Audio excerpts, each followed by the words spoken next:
Diwali special मस्त पोह्याची चकली मी इथे कुरकुरीत बनवून घेतलेली आहे।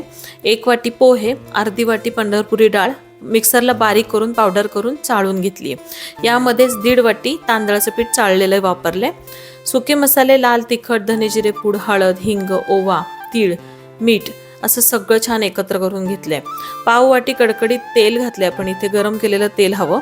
त्यानंतर ते तेल चोळून घ्यायचं। 2 वाटी उकळलेलं पाणी घेतले, 1.5 वाटीच पाण्याचा वापर करून पिठामध्ये ते पाणी घालून व्यवस्थित एकत्र करून झाकून ठेवले 10 मिनिटांसाठी।